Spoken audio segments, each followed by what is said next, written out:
السلام عليكم ورحمة الله وبركاته.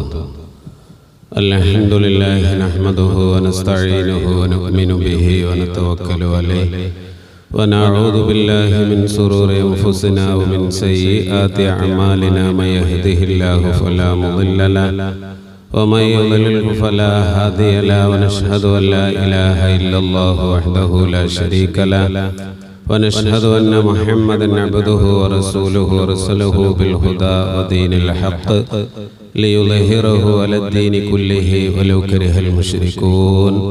فأعوذ بالله من الشيطان الرجيم. بسم الله الرحمن الرحيم.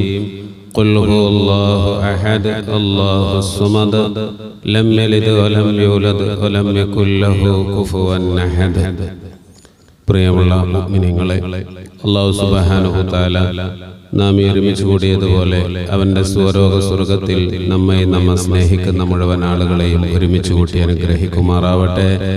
നമ്മളിൽ നിന്ന് മരണപ്പെട്ടുപോയ നമ്മുടെ മാതാപിതാക്കൾ, കൂട്ടുകുടുംബക്കാർ, സ്നേഹിച്ചിരുന്ന, സഹായിച്ചിരുന്നവർ, ഭക്ഷണം നൽകിയിരുന്നവർ, പ്രത്യേകിച്ച് ഈ പള്ളിക്ക് ചുറ്റും ഉറവിട്ട് കിടക്കുന്ന മുഅ്മിനീങ്ങൾ, അല്ലാഹുവേ, അവരുടെയൊക്കെ ബർസഖിയായ ലോകം നീ നന്മയിലാക്കണേ റഹ്മാനെ. വീടുകളിലും ഹോസ്പിറ്റലുകളിലുമൊക്കെ പള്ളിയിലേക്ക് വരാൻ കഴിയാതെ വിശ്രമിക്കുന്ന ഒരുപാട് രോഗികളുണ്ട്. അല്ലാഹുവേ, അവരുടെ രോഗങ്ങളെ നീ ശിഫയാക്കണേ റഹ്മാനെ. ആഫിയത്തുള്ള ദീർഘായുസ് അവർക്കും ഞങ്ങൾക്കും നീ പ്രദാനം നൽകണേ റഹ്മാനെ. ഇന്നത്തെ ഖുതുബയിലൂടെ നമ്മോട് പറയുന്നതായ ഭാഗം 7 വൻ പാപങ്ങളുണ്ട്, ആ പാപങ്ങളെ നിങ്ങൾ ഒഴിവാക്കണം എന്നതിനെ കുറിച്ചാണ്. നബി സല്ലല്ലാഹു അലൈഹി വസല്ലമ തങ്ങൾ ഒരിക്കൽ സ്വഹാബികളോട് പറഞ്ഞു, ഇജ്തനിബു സബ്അൽ മുബിഖാത്ത്, 7 വൻപാപങ്ങളെ നിങ്ങൾ ഒഴിവാക്കണം. ഖാലു, സ്വഹാബത്ത് പറഞ്ഞു, മാ ഹിയ യാ റസൂലല്ലാഹ്, ഏതൊക്കെയാണ് ആ 7 വൻപാപങ്ങൾ നബിയെ? ഖാല, അപ്പോൾ നബി തങ്ങൾ മറുപടി പറഞ്ഞു, ഒന്നാമത്തത് അശ്ശിർക്കു ബില്ലാഹ്, അള്ളാഹുവിനോട് പങ്കു ചേർക്കുക, അതാണ് ഏറ്റവും വലിയ പാപം. ഇൻഷാ അല്ലാഹ് ചെറിയ രീതിയിൽ നമുക്കത് ഓരോന്ന് വിശദീകരിക്കണം. ഒറ്റയടിക്ക് ഇങ്ങനെ പറഞ്ഞു പോയാൽ കുറച്ചെങ്കിലും അത് മനസ്സിലാക്കണം എന്നുള്ളതുകൊണ്ട് ഈ 7 കാര്യങ്ങൾ ഓരോ വെള്ളിയാഴ്ചയായി ചെറിയ രീതിയിൽ നമുക്ക് വിശദീകരിക്കാം. ഇന്ന് അശ്ശിർക്കു ബില്ലാഹ് എന്ന ഈ ഒരു വാക്യം, അള്ളാഹുവിനോട് ഒരു വസ്തുവിനെ പങ്കു ചേർക്കുക, വൻ പാപങ്ങളിൽപ്പെട്ട ഒരു പാപമായി അല്ലാഹു തആല പഠിപ്പിച്ച ഒരു തിന്മയാണ്. അതിന്റെ വാക്കർത്ഥം അള്ളാഹുവിനോട് പങ്കു ചേർക്കുക, അള്ളാഹുവിനോട് കൂടെ ഒരാളുണ്ടെന്ന് വിശ്വസിക്കുക, അള്ളാഹുവിനെ പോലെ മറ്റൊരു ശക്തികളുണ്ടെന്ന് വിശ്വസിക്കുക. സാങ്കേതികമായി ഒറ്റ വാക്കിൽ പറഞ്ഞാൽ, ആരാധനക്കുള്ള അർഹത അല്ലാഹുവിനല്ലാതെ മറ്റേതെങ്കിലും ഒരു ശക്തിക്കുണ്ട് എന്ന വിശ്വാസം.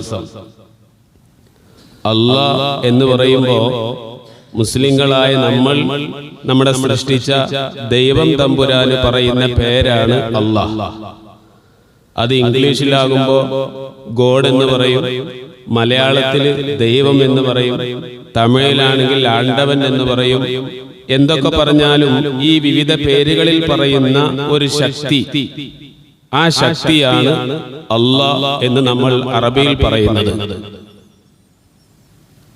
ഇനി ദൈവമാണ് എന്ന പേരിൽ പല ഇസങ്ങളിലും സങ്കല്പങ്ങളിലുമൊക്കെ നമ്മുടെ നാടുകളിലും പല രാജ്യങ്ങളിലും പല വ്യക്തികളെയും പല ജീവജാലങ്ങളെയും ഒക്കെ ദൈവമായിട്ട് സങ്കല്പിക്കുന്ന ചില ഗ്രാമങ്ങളുണ്ട്, പ്രദേശങ്ങളുണ്ട്, നാടുകളുണ്ട്.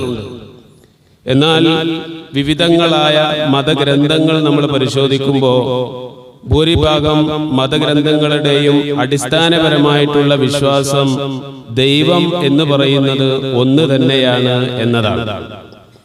പിന്നീട് അതിൽ പല അഭിപ്രായ വ്യത്യാസങ്ങളും കാലാന്തരങ്ങൾക്കനുസരിച്ച് വന്നിട്ടുണ്ടെങ്കിലും അടിസ്ഥാനപരമായി നോക്കുമ്പോൾ ദൈവം എന്ന ഒരു സൃഷ്ടാവ് അത് ഒന്ന് മാത്രമാണ്. വിശുദ്ധ ഇസ്ലാമിന്റെ സന്ദേശവും അത് തന്നെയാണ്. അല്ലാഹു അല്ലാതെ ദൈവമില്ല എന്ന് പറയുമ്പോൾ അല്ലാഹു തന്നെയാണ് ദൈവം. മുസ്ലിങ്ങൾക്കൊരു ദൈവവും മറ്റു ജീവജാലങ്ങൾക്കും മനുഷ്യർക്കും മുസ്ലിങ്ങളല്ലാത്ത സഹോദരങ്ങൾക്കൊക്കെ വേറൊരു ദൈവം ഇല്ല. ഈ ലോകത്തുള്ള എല്ലാവരെയും പടച്ച ഒരു ദൈവം, ആ ദൈവത്തിന് അറബിയിൽ പറയുന്ന പേരാണ് അല്ലാഹ് എന്നുള്ളത്. അങ്ങനെ മനസ്സിലാക്കുക. ഇങ്ങനെ വെക്കുമ്പോൾ ഈ ദൈവത്തിന് പങ്കുകാരുണ്ടെന്നുള്ള വിശ്വാസം, ഒന്നിലധികം ദൈവങ്ങളുണ്ടെന്നുള്ള വിശ്വാസം, അല്ലെങ്കിൽ ആരാധനക്കുള്ള അർഹത ഒരാൾക്കല്ല പല ശക്തികൾക്കും പല സാധനങ്ങൾക്കും ഉണ്ടെന്നുള്ള വിശ്വാസം, ഇതെല്ലാം ശിർക്കൻ വിശ്വാസങ്ങളാണ്. ഇത് അല്ലാഹു ഒരിക്കലും പൊറുക്കാത്ത തെറ്റുകളാണ്. ഇതിൽ നിന്ന് മാറിയെങ്കിലേ അല്ലാഹു പുറത്തു കൊടുക്കുകയുള്ളൂ. നബി സല്ലല്ലാഹു അലൈഹി വസല്ലമ തങ്ങൾ മക്കയിൽ വിശുദ്ധമായ ദീനുൽ ഇസ്ലാമിന്റെ പ്രബോധനം പുനരാരംഭിച്ചപ്പോൾ എന്ന് ഞാൻ പറഞ്ഞത്, പല ആളുകളും ഇപ്പോ ഈ വർത്തമാന കാലഘട്ടങ്ങളിലും സോഷ്യൽ മീഡിയകളിലൂടെ യൂട്യൂബിലും ഫേസ്ബുക്കിലും ഇൻസ്റ്റഗ്രാമിലൊക്കെ നമ്മൾ ചില ആളുകളുടെ നിരീക്ഷണങ്ങൾ കാണുമ്പോൾ മുഹമ്മദ് നബിയാണ് സല്ലല്ലാഹു അലൈഹി വസല്ലം ഇസ്ലാമിന്റെ നിർമ്മാതാവ്, ഇസ്ലാം ഉണ്ടാക്കിയ ആള് മുഹമ്മദ് നബിയാണ് എന്ന് പറയാറുണ്ട്. ഒരിക്കലും മുഹമ്മദ് നബി സല്ലല്ലാഹു അലൈഹി വസല്ലമയല്ല ഇസ്ലാമിൽ ഉണ്ടാക്കിയ ആൾ. നബി തങ്ങൾ ഇസ്ലാം പ്രചരിപ്പിച്ച അവസാനത്തെ ആളാണ്, ആദ്യത്തെ ആളല്ല. ആദ്യത്തെ ആൾ എന്ന പ്രചാരണം തെറ്റാണ്. ഇസ്ലാം പദം പ്രചരിപ്പിച്ച അവസാനത്തെ വ്യക്തിയാണ് ഷഫീഉനാ റസൂലുള്ളാഹി സ്വല്ലല്ലാഹു അലൈഹി വസല്ലം. ഇസ്ലാം പ്രചരിപ്പിച്ച ആദ്യത്തെ ആള് ആദം നബി അലൈഹിസ്സലാമാണ്. പിന്നെ അവിടുന്ന് അങ്ങോട്ട് 1,24,000 വരുന്ന അംബിയ മുർസലുകൾ ഈ ലോകത്തോട് പ്രചരിപ്പിച്ചത് വിശുദ്ധമായ ദീനുൽ ഇസ്ലാമാണ്. അത് ഓരോ നാടുകളിലും ഓരോ പ്രദേശങ്ങളിലും വ്യത്യസ്ത പേരുകളായിരിക്കാം. നൂഹ് നബി അലൈഹിസ്സലാം, മൂസാ നബി അലൈഹിസ്സലാം, ഈസാ നബി അലൈഹിസ്സലാം, നൂഹ് നബി അലൈഹിസ്സലാം, സുലൈമാൻ നബി അലൈഹിസ്സലാം, ദാവൂദ് നബി അലൈഹിസ്സലാം, ഈസാ നബി അലൈഹിസ്സലാം തുടങ്ങി നബി തങ്ങൾക്ക് മുമ്പുണ്ടായിരുന്ന 1,24,000 പ്രവാചകർ ഈ ലോകത്തോട് പ്രഖ്യാപിച്ചതായ ഒരു സന്ദേശം അല്ലാഹുവിനെ കുറിച്ചാണ്, അഥവാ ദൈവത്തെ കുറിച്ചാണ്. ഇപ്പൊ ചില ചരിത്ര ഗ്രന്ഥങ്ങളൊക്കെ പരിശോധിക്കുമ്പോൾ നമുക്ക് കാണാൻ പറ്റും, അറേബ്യൻ നാടുകളിലുള്ള ക്രിസ്ത്യാനികളുടെ ബൈബിളിൽ ദൈവത്തിന് പറയുന്നത് അല്ലാഹ് എന്നാണ്. ദൈവം എന്ന് പറയേണ്ട സ്ഥലത്ത് അറബി ബൈബിളുകളിലൊക്കെ കാണുന്നത് അല്ലാഹ് എന്നാണ്. അപ്പൊ അറബിയിൽ ദൈവത്തിന് പറയുന്ന പേരാണ് അല്ലാഹ് എന്ന് നമ്മൾ അടിസ്ഥാനപരമായി മനസ്സിലാക്കുക. നമ്മളെയൊക്കെ സൃഷ്ടിച്ച ഒരു സൃഷ്ടാവ് നബി സല്ലല്ലാഹു അലൈഹി വസല്ലമ തങ്ങൾ വിശുദ്ധമായ ദീനുൽ ഇസ്ലാമിനെ പുനരാരംഭിച്ചു എന്ന് ഞാൻ പറയാൻ കാരണം അതാണ്. മുൻകാല പ്രവാചകന്മാരെല്ലാം കാണിച്ചു തന്ന് അവരുടെ ദൗത്യം പൂർത്തിയാക്കി അവരൊക്കെ മൺമറഞ്ഞ ശേഷം ആളുകൾ വഴികേടിലായപ്പോൾ അവരെല്ലാം പ്രചരിപ്പിച്ചതായ ആ ഒരു സന്ദേശം അല്ലാഹുവിനെ കുറിച്ച് അഥവാ ദൈവത്തെ കുറിച്ച് ജനങ്ങളെ ഉത്ബോധിപ്പിക്കാൻ വേണ്ടി അല്ലാഹു സുബ്ഹാനഹു തആല ഇസ്ലാം മതത്തെ അത് അവതരിപ്പിക്കാൻ വേണ്ടി ആദ്യമായിട്ടല്ല അവതരിപ്പിച്ചുകൊണ്ടിരുന്നത്, ഒന്നുകൂടെ ജനങ്ങളെ ഓർമ്മപ്പെടുത്താൻ വേണ്ടി അവസാനത്തെ പ്രവാചകരായ അയച്ചവരാണ് നബി സല്ലല്ലാഹു അലൈഹി വസല്ലമ തങ്ങൾ. അങ്ങനെ നബി തങ്ങൾ മക്കയിൽ വിശുദ്ധ ദീൻ പ്രബോധനം ചെയ്തുകൊണ്ടിരിക്കുമ്പോൾ അവിടെ ബഹുദൈവങ്ങളെ ആരാധിക്കുന്ന ബഹുദൈവ വിശ്വാസികൾ ഉണ്ടായിരുന്നു. പല ദൈവങ്ങളെയും ആരാധിക്കുന്ന ആളുകൾ ഉണ്ടായിരുന്നു. അവരോട് നബി തങ്ങൾ നിങ്ങൾ ചെയ്യുന്നത് എന്താണ് എന്നവരോട് ചോദിച്ച് അവർക്ക് ഉത്തരമുണ്ടായിരുന്നില്ല. നിങ്ങൾ തന്നെ നിങ്ങളുടെ കൈകളെ കൊണ്ട് കൊത്തിയുണ്ടാക്കിയ ചില രൂപങ്ങൾ അതിന് പ്രത്യേകതയുണ്ട് എന്ന് നിങ്ങൾ തന്നെ പറയുമ്പോൾ നിങ്ങൾ ഉണ്ടാക്കിയ ഒരു ശക്തിക്ക് എങ്ങനെയാണ് ദിവ്യത്വം ഉണ്ടാകുന്നത്? അതിനെങ്ങനെയാണ് നിങ്ങളെ രക്ഷിക്കാൻ കഴിയുന്നത്? അത് നിങ്ങൾ തന്നെ ഉണ്ടാക്കിയ ശിലകളല്ലേ എന്ന് സൗമ്യമായി നബി തങ്ങൾ അവരോട് പറഞ്ഞപ്പോൾ നബി തങ്ങളുടെ ഈ ആശയം അവർ ഗണ്ണിക്കാൻ പറ്റാതെ ആയ സമയത്ത് അവർ നബിതങ്ങളോട് തിരിച്ചു ചോദിച്ച ഒരു ചോദ്യമുണ്ട്. എന്നാൽ മുഹമ്മദേ, നിന്റെ ദൈവം ആരാണ് എന്ന് ചോദിച്ചു. ഈ ചോദ്യം ബഹുദൈവ വിശ്വാസികൾ, അന്നത്തെ മക്കയിൽ ഉണ്ടായിരുന്ന ബഹുദൈവ വിശ്വാസികൾ നബിതങ്ങളോട് ചോദിച്ചപ്പോൾ നബി തങ്ങളോട് അവരോട് പറയാൻ അല്ലാഹു സുബ്ഹാനഹു തആല കൽപ്പിച്ച ഒരു ആയത്തുണ്ട്. അതാണ് അല്ലാഹുവിനെ പരിചയപ്പെടുത്തുന്ന സൂറത്ത് ഖുർആനിൽ സൂറത്തുൽ ഇഖ്ലാസ്. നമുക്കൊക്കെ കാണാനറിയുന്ന ഒരു ചെറിയ സൂറത്ത്. ഖുൽ ഹുവല്ലാഹു അഹദ്. ഖുൽ നബിയെ പറയുക. ആ ഖുൽ എന്ന വാക്കിന്റെ അർത്ഥം അതാണ്, നബിയെ പറയുക. പറയുക എന്ന് പറയുമ്പോൾ ആരോട് പറയണം എന്നത് വിശദീകരണമുണ്ട്. അതിന്റെ സന്ദർഭമാണ് ഞാൻ നേരത്തെ പറഞ്ഞത്. നിന്റെ ദൈവമാര് എന്ന് ഖുറൈശികൾ നബി തങ്ങളോട് ചോദിച്ചപ്പോൾ അവരോട് പറയുകയാണ്, ഖുൽ നബിയെ നിങ്ങളോട് നിന്റെ ദൈവം ആര് എന്ന് ചോദിച്ചില്ലേ, അവരോട് പറയുക. എന്താ പറയേണ്ടത്? ഹുവല്ലാഹു അഹദ്. ഖുൽ ഹുവല്ലാഹു അഹദ്. അല്ലാഹു ഒരുവനാണ്, ദൈവം ഒരുവനാണ്. സൃഷ്ടാവിന്റെ ഗുണങ്ങളിൽ ഒന്നാമത്തെ ആള് ആരാവണം? ദൈവം. ദൈവം ഒരുവനാണ്, രണ്ടെണ്ണം ഉണ്ടാവുകയില്ല. ഈ ഒരുവൻ എന്നതിലേക്ക് വേറെ ഒരാളെയും കൂടെ ആഡ് ചെയ്യുമ്പോൾ അവിടെ ശിർക്ക് വരും. ഈ ശിർക്കാണ് ഇസ്ലാമികമായി ഏറ്റവും വലിയ തിന്മ എന്ന് പറയുന്നത്. നമ്മുടെ നാട്ടിലും കല്യാണം കഴിയാത്ത ഒരാൾക്ക് ഒരു കുട്ടി ഉണ്ട് എന്ന് പറഞ്ഞാൽ, കല്യാണം കഴിയാത്ത ഒരു പെണ്ണിന് ഒരു കൊച്ചുണ്ട് എന്ന് പറഞ്ഞാൽ, ആ പെണ്ണിനെ സംബന്ധിച്ചിടത്തോളം അവരുടെ മേലുള്ള ഏറ്റവും വലിയ ഒരു ആരോപണമാണ്. ഇതേപോലെ അള്ളാഹുവിന് മക്കളുണ്ട്, അള്ളാഹുവിന് കുട്ടികളുണ്ട്, അള്ളാഹുവിന് പങ്കുകാരുണ്ട് എന്ന് വെച്ചാൽ അത് അള്ളാഹുവിന്റെ മേൽ ആരോപിക്കുന്ന ഏറ്റവും വലിയ ഒരു ദുരാരോപണമാണ്. അതുകൊണ്ട് തന്നെ വിശുദ്ധമായ ഇസ്ലാമിന്റെ കാഴ്ചപ്പാടിൽ ഒന്നാമത്തെ തെറ്റ് എന്ന് പറയുന്നത് ശിർക്ക് ചെയ്യുക എന്നുള്ളതാണ്. അപ്പൊ ആരാണ് അല്ലാഹ്? അല്ലാഹു അഹദ്, ഒരുവനാണ്. അല്ലാഹ് എന്ന് വെച്ചാൽ ദൈവം.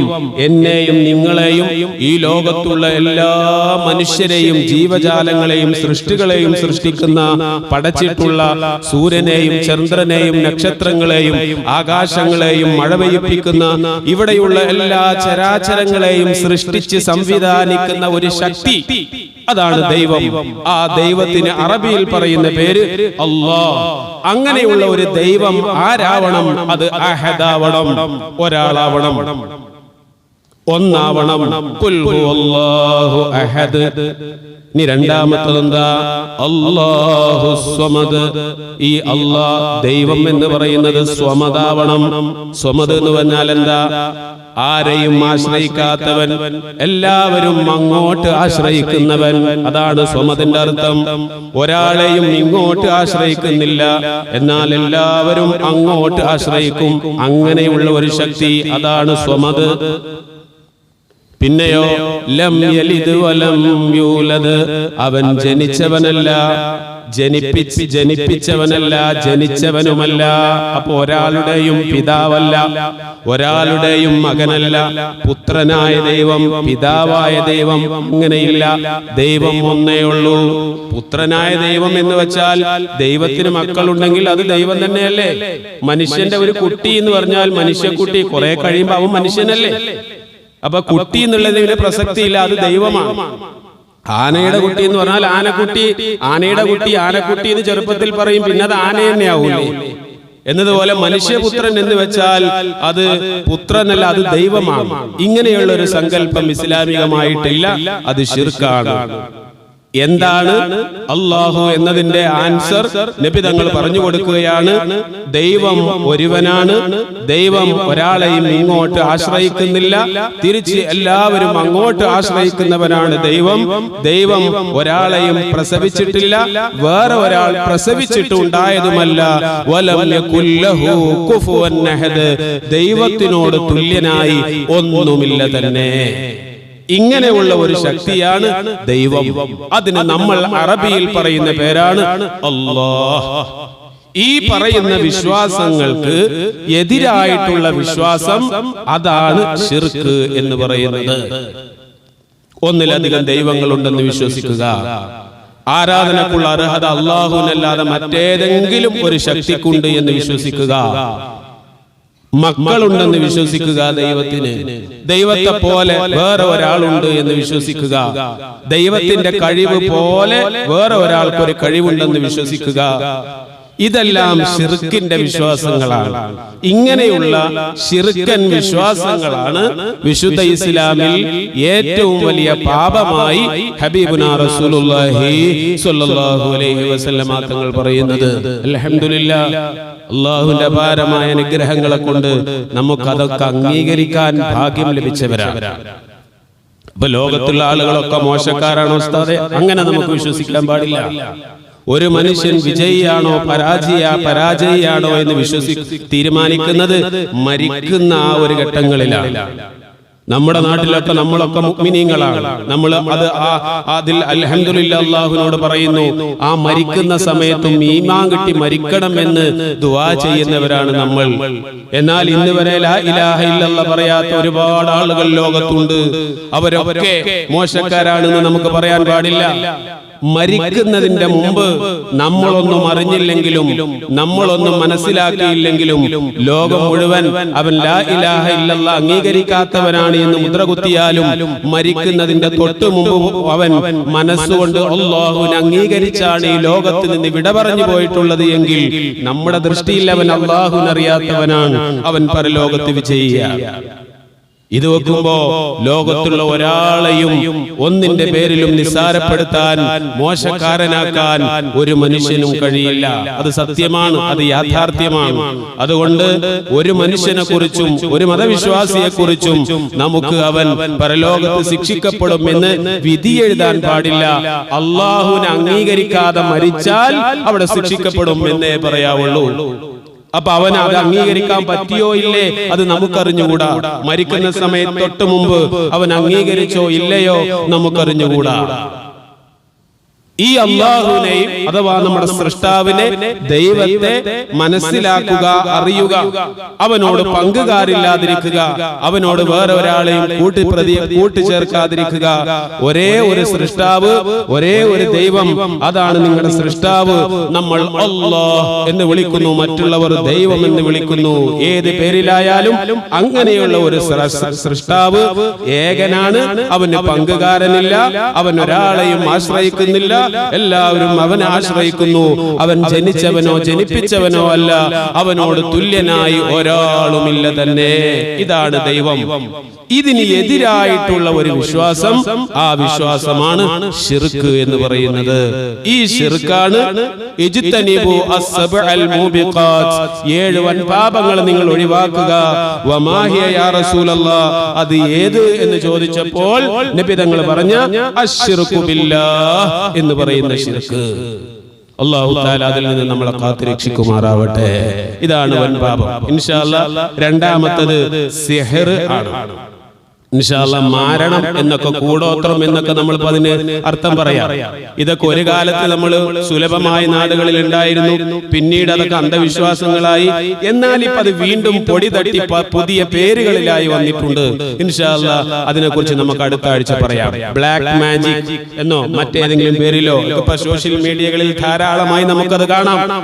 ഇതിന് അറബിയിൽ പറയുന്ന പേരാണ് സിഹർ. ഇത് ഒരു മനുഷ്യൻ ചെയ്യുന്നത് രണ്ടാമത്തെ തിന്മയാണ്. ഇൻഷാ അല്ലാഹ് അതിനെക്കുറിച്ച് നമുക്ക് അടുത്ത ആഴ്ച പറയാം. അല്ലാഹു തആല ഖബൂലാക്കുമാറാവട്ടെ. ഒരുപാട് പേര് ദുആ കൊണ്ട് വസിയത്ത് ചെയ്തിട്ടുണ്ട്. ഒരു സഹോദരൻ ഒരു 313 രൂപ പള്ളിയിലേക്ക് സംഭാവന ചെയ്തിട്ടുണ്ട്. അല്ലാഹുവേ, ആ സംഭാവനയെ നീ കബൂലാക്കണേ റഹ്മാനെ. എന്താണോ അതുകൊണ്ട് അദ്ദേഹം ഉദ്ദേശിക്കുന്നത് എങ്കിൽ അദ്ദേഹത്തിന്റെ ആ ഹലാലായ മുറാദ് ആ സംഭാവനയുടെ ബറക്കത്ത് കൊണ്ട് നീ വീട്ടി കൊടുക്കണേ റഹ്മാനെ. അതേപോലെ നമ്മുടെ പള്ളിയുടെ ആ വരുമാനത്തിന് വേണ്ടി കോശ്ശേരി പറമ്പിൽ നിർമ്മിക്കുന്ന ആ ഒരു കെട്ടിടം, അതിന്റെ പണി നടന്നുകൊണ്ടിരിക്കുകയാണ്. അതിനുവേണ്ടി സഹകരിച്ചവർ, ഇനി സഹകരിക്കാൻ ഉദ്ദേശിക്കുന്നവർ, അതിലേക്ക് ഓഫർ നൽകിയതായ ആളുകൾ, ഇനി ഓഫർ നൽകാൻ ഉദ്ദേശിക്കുന്ന ആളുകൾ, അല്ലാഹുവേ അവരൊക്കെ നിനക്കറിയാം, അവർക്കൊക്കെ അർഹമായ പ്രതിഫലം നൽകണേ റഹ്മാനെ. ആരെങ്കിലും ഉദ്ദേശിക്കുന്നുണ്ടെങ്കിൽ ജുമുഅ കഴിഞ്ഞ് പോകുമ്പോൾ ഓഫീസുമായി ബന്ധപ്പെട്ട് ഉത്തരവാദിത്തപ്പെട്ട ആളുകളെ കാണണം എന്ന് സാന്ദർഭികമായി ഓർമ്മപ്പെടുത്തുന്നു. വആഖിറു ദഅ്വാനാ അനിൽ ഹംദുലില്ലാഹി റബ്ബിൽ ആലമീൻ. അസ്സലാമു അലൈക്കും വറഹ്മത്തുള്ളാഹി വബറകാതുഹു.